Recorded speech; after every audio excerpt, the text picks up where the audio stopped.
दोस्तों, cruise ship का नाम आते ही रोमांच से भरी समुद्री यात्रा याद आती है। बहुत से लोग ऐसे हैं जो क्रूज शिप में सफ़र करना चाहते हैं और बहुत से लोग सफ़र कर भी चुके हैं। लेकिन क्या हो अगर मैं आपसे कहूं कि एक क्रूज शिप ऐसा भी है जो पानी पे नहीं बल्कि पहाड़ पर खड़ा है। आप कहेंगे क्या मजाक है, जहाज़ वो भी पहाड़ पर, क्या करेगा। लेकिन दोस्तों, साउथ कोरिया के जियोंगडोंगजिन प्रांत के समुद्री सीमा से लगे पहाड़ पर एक ऐसा ही क्रूज शिप खड़ा है। जी हाँ, और ये कोई छोटा मोटा नहीं बल्कि 165 मीटर लंबा और 45 मीटर ऊंचा जहाज़ है। अब आप सोच रहे होंगे कि इतना बड़ा जहाज़ यहाँ पहुँचा कैसे। तो यहीं से पर्दा उठता है और सामने आता है एक आलीशान होटल रिजॉर्ट। जी हाँ, ये कोई चलता फिरता क्रूज़ नहीं बल्कि एक क्रूज़ रिजॉर्ट है जिसको क्रूज़ शिप के थीम पर बनाया गया है। अब आप ये मत सोचिएगा कि अच्छा ये क्रूज़ की तरह दिखता है बस। तो बता दूं कि ये सिर्फ बाहर से ही नहीं बल्कि अंदर से भी पूरा क्रूज़ शिप का एक्सपीरियंस देता है। कुछ चीज़ें ऐसे हैं कि आप अंदर से भी नहीं बता सकते कि चलता फिरता क्रूज़ है या फिर ऑन लैंड होटल। दोस्तों, इस होटल के इतिहास की बात करें तो इसकी शुरुआत 2002 में हुई थी और इसका निर्माण साउथ कोरिया की प्रसिद्ध शिप बिल्डिंग कंपनी ने किया है। चलिए अब इस होटल की कुछ विशेषताओं के बारे में जान लेते हैं। होटल की लंबाई 165 मीटर और ऊंचाई 45 मीटर है। इसका वजन भी किसी आम क्रूज शिप के बराबर ही है जो कि 30,000 टन है।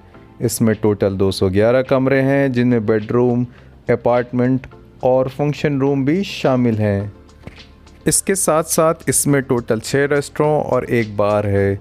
बार को सबसे ऊपर राउंड शेप में ऐसा रखा गया है ताकि टूरिस्ट को यहाँ से पैनोरामिक व्यू मिले।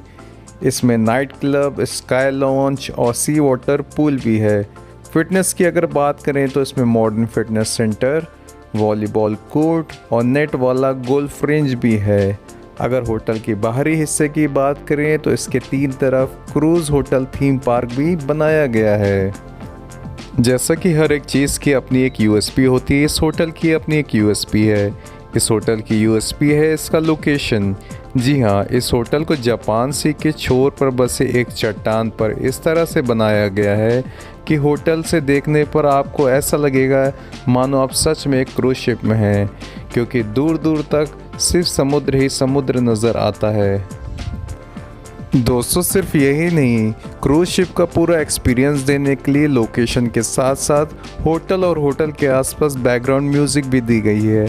और बैकग्राउंड म्यूज़िक ऐसी है जो कि आपको अक्सर क्रूज शिप में सुनाई देती है, फिर वो चाहे होटल में हो रही एक्टिविटीज़ हों या फिर लहरों की आवाज़।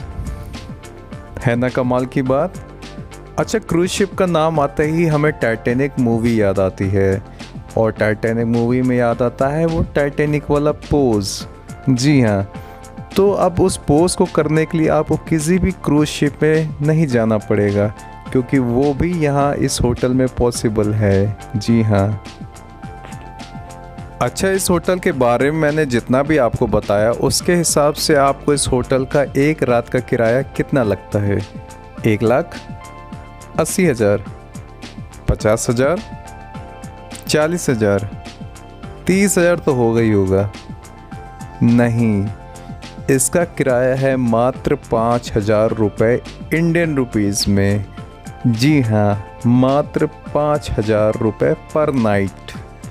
उसका कारण है इंडियन करेंसी का मजबूत होना कोरियन करेंसी के मुकाबले में। जी हाँ, इंडियन करेंसी जो हमारी है वो कोरियन करेंसी से काफ़ी मजबूत है, तो जो हमारी 1 रुपये की वैल्यू है वो वहाँ पे कोरिया में ज़्यादा है।